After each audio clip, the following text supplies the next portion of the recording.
네, 다음으로는 이미진 청년의 기독교 입국년 두 번째 교회를 통한 축복에 대해서 스피치 진행하도록 하겠습니다.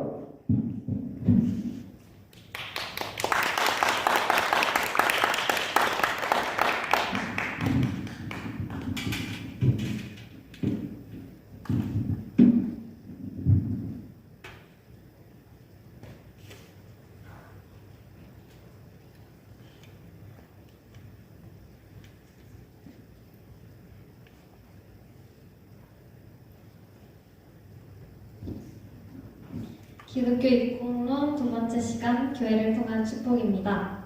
한 유령이 유럽 전역을 떠돌고 있는데 그것은 공산주의 유령이다.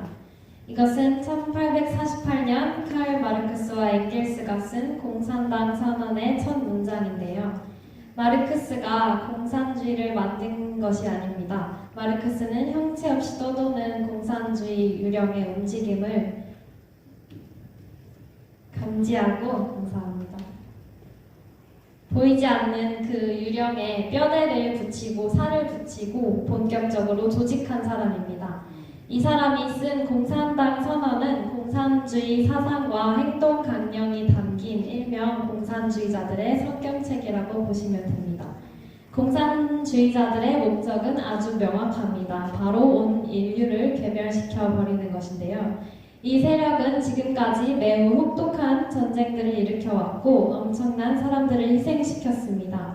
중국과 소비에트 연방, 온통 빨간 물결의 강대국들 속에서 우리나라는 기적적으로 자유 대한민국을 세웠고 경제가 발전됐고 기술이 발달해왔습니다. 이제 대한민국의 국민이라면 가난이나 전쟁이나 공산당이란 단어랑은 익숙하지 않을 것입니다. 저도 반공교육도 받아본 적도 없고 역사를 공부하기 전에는 대한민국이 지금 존재하는 것이 기적인지도 몰랐습니다. 태어났을 때부터 컴퓨터로 숙제도 했고 mp3로 좋아하는 노래도 들었고 스마트폰으로 드라마도 보면서 밤에 잠들었고 그저 오늘보다 내일은 더 행복하겠지 하면서 마음 한편에 알 수 없는 불안감이 있기도 했지만 친구들이 공부하는 만큼 공부하고 평범하게 살아왔습니다. 네, 그러다 어느 날 예수님을 만났는데요. 예수님께서 저의 양심에 다시 불을 켜주셨습니다. 이렇게 받은 것이 많은데 불행하다고 생각했던 거, 상황 탓, 남 탓만 했던 것을 회개했습니다. 교회에서 나라를 위해 기도하는 시간에 우리 나라를 헬조선이라고 생각하고 이민 갈 생각만 했던 것도 회개했습니다.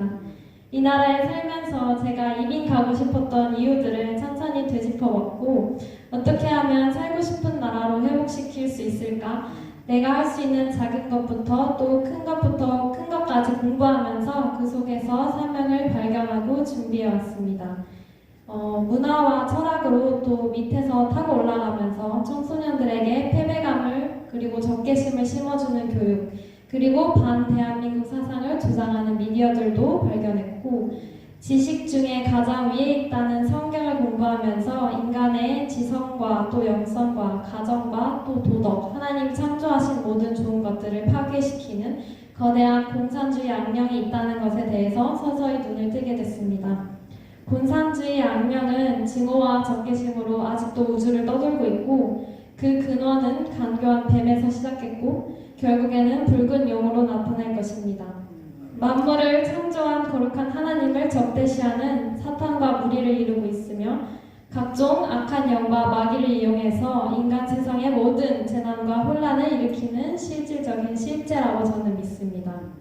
세계적인 학자 아놀드 토인비 박사는 성경을 표절한 이념이 바로 공산주의라고 했습니다. 공산당 선언 공산당 선언을 만든 마르크스는 죽기 전 10년 넘게 여러 학교에서 성경을 거꾸로 해서 공산주의를 선전하면서 다녔고 공산당 지도자 레닌은 퇴학당한 신학도였고 교회 성가대 대원도 했습니다.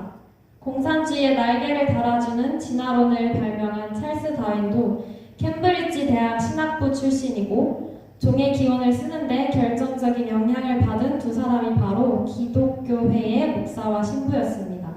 베드로후서 2장 20절 만일 그들이 우리 주 대신 구주 예수 그리스도를 알므로 세상의 더러움을 피한 후에 다시 그 중에 얽매이며 그 나중 형편이 처음보다 더 심하리니 개가 그 토하였던 것에 돌아가고 돼지가 씻었다가 더러운 구덩이에 도로 누웠다는 말이 그들에게 응하였도다. 이처럼 가장 거룩하고 영적인 것을 아는 성경을 아는 자들이 그 도에서 돌이키면 엄청난 파멸을 불러오는 것입니다. 그래서 공산주의를 정확하게 이해하고 싸울 수 있는 것은 오직 우리 믿는 사람들이 앞장서야 될 줄 믿습니다. 영적인 세계를 모르는 사람들은 실체를 볼 수가 없습니다. 그러나 영적인 세계를 알면 알수록 이것은 영적인 전쟁이라는 것입니다. 이것은 낙관할 문제가 아닌 것입니다. 공산주의 유령은 사라지기는커녕 날마다 새롭게 시시각각으로 변화하고 있습니다. 북한에서는 인권을 말살하는 독재 정권으로 위협하고 있고 또 때로는 서양에서는 과학과 진보라는 아름다운 구호로 사람들을 속여서 선동하고 또 때로는 심오한 학문으로 공산주의의 발전이 마치 미래의 희망인 것처럼 믿게 만들고 때로는 민주와 평등이라는 구호로 교육과 미디어와 예술과 법률과 종교까지 침투하고 있습니다. 심지어는 환경 보호와 또 정치적인 올바름, 또 성적 결정권, 마약 합법화, 동성애를 지지하는 모든 사람들의 욕망을 자유로 둔갑시키는 전략까지 아주 뿌리가 깊습니다.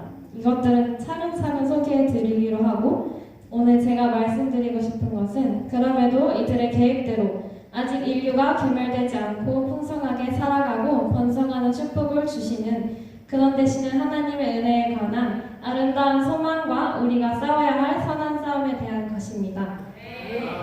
공산주의가 성경의 오만한 패러디라는 것을 우리가 잘 알고 있고 또 우리는 승리의 자녀로서 나아갈 것입니다.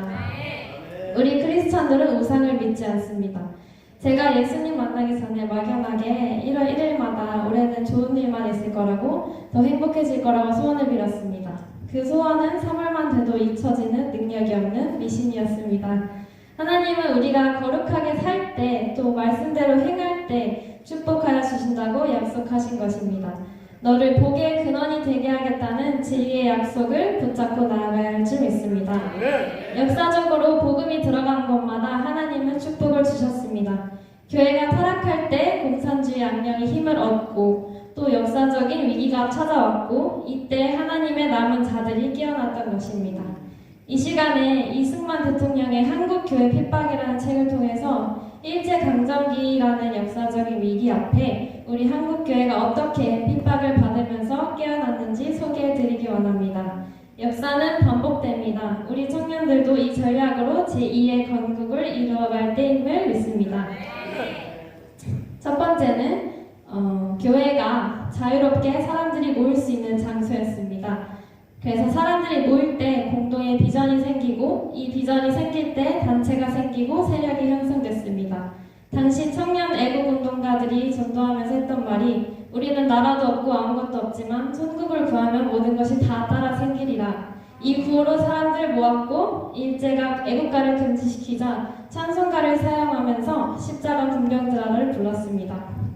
두 번째는 교회 안에 왕성한 활동력이 있었습니다. 한국이 일제에게 합병당했을 때 국민들은 크게 낙심해서 아무런 활력도 없었습니다. 그런데 복음에는 스스로 활력을 충만하게 할 수 있는 능력이 있습니다. 청년들이 서로를 권면한 말이 온 세상이 모두 우리의 적국이라 해도 예수 그리스도를 친구로 갖게 되면 제일 친구가 많은 사람이라고 서로에게 말해주었습니다.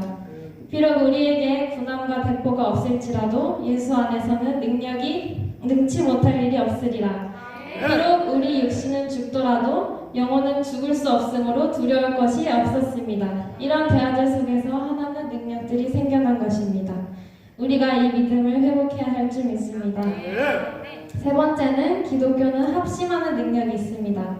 정치적인 단체는 여러 사람이 의견을 모아서 또 시시비비를 가리고 토론도 해야 되기 때문에 큰 일일수록 분쟁이 자주 일어나고 의견을 모으기가 힘듭니다. 그런데 예수 앞에서 나와 변화된 사람들은 자신의 안위만 위해 설거져 했던 것을 회개하기 때문에 남의 이익과 또 남을 위해서 기쁨과 슬픔을 먼저 생각하고 성경의 기준에 합심하게 됩니다.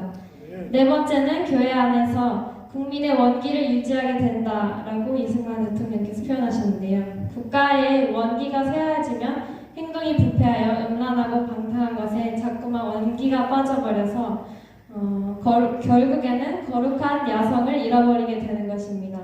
네, 일제합병 이후로 한국 백성들을 구별하셨는데요.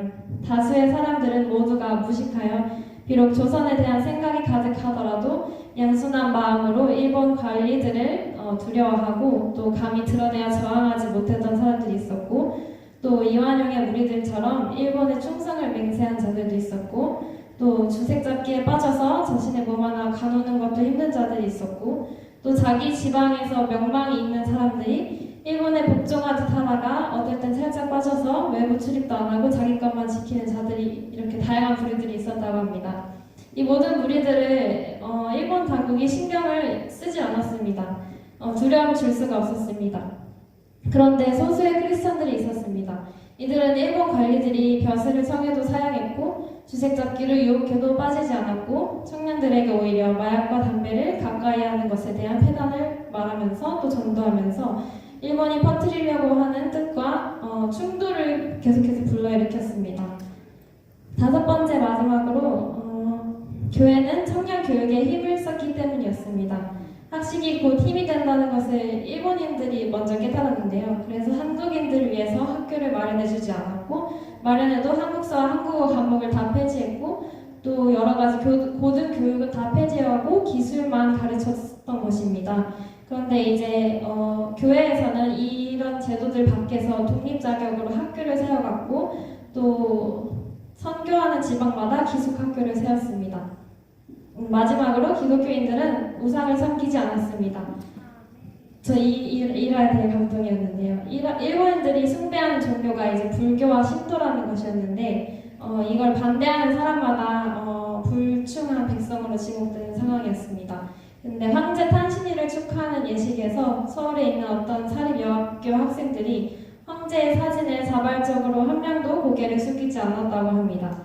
그래서 교사들이 오히려 그 그림을 섬기는 게 아니라 경례하는 것에 불과하니까 다른 사람들이 하는 대로 하는 게 옳지 않겠느냐고 설득하니까 학생들은 나의 마음으로 하나님의 계명을 거역할 수 없으니 차라리 공부를 그만두겠다고 하며 자퇴했다고 합니다. 이런 일들이 전국 각지에서 허다하게 일어났다고 합니다. 이 다섯 가지 당시 믿는 자들의 모습을 보면서 하나님께서 이승만 대통령 한 사람을 세우셨을 뿐만 아니라 한국의 믿는 자들을 얼마나 사랑하셨던 것일지 하는 마음이 느껴졌습니다.